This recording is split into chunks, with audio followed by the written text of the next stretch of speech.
Pipila ka mga dolphin ang nasiplatan sa kadagatan sa Samal Island. Samal LGU dunay pahinumdum sa publiko aron maprotektahan ug mapreserba ang marine biodiversity sa Samal Island. Dugang detalye sa report ni Kent Abrigana.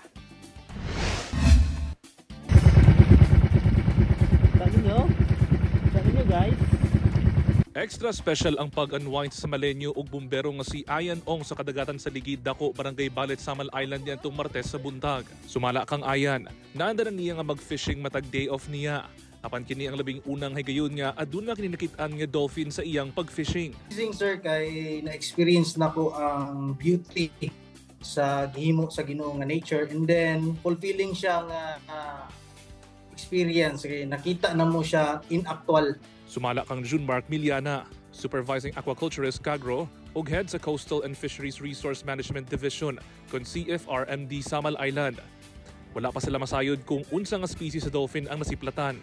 Kasagaran matud pa nga dungan nga nagalangoy ang pod o grupo sa mga dolphin sa kadagatan aron mangita og pagkaon. Sumala pa nga ang ilang presensya nagapasabot nga healthy ang kadagatan sa Samal Island. Kung na sila sa Samal, ang indicator ana, dagan silang pagkaon na makaon sa area. That's why nagaadto yun sila, nagatambay sila sa maong lugar.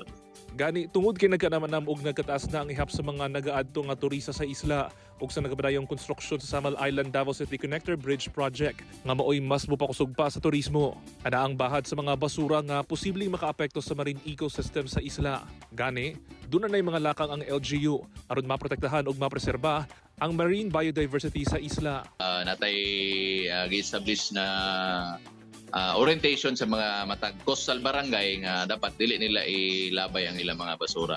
Atong ilabay sa sakto nga labayanan. O ang mga Samalenyo, posible nga kaning mga dolphin nato, specifically kani ato mga mananagat, dili nato ni sila hilabtan kay dili man ni sila mangunsa sa tao. Maong si Ayan, naningkamot pod nga mahimong ehemplo sa uban sa insakto nga paglabay og basura. Being disiplinado sir in terms of solid waste management sir and segregation sir. Para hopefully soon nga ma-experience nila ang among na-experience nga nakita ang actual sa dolphin. Ako si Kent Abrigana para sa One Mindanao.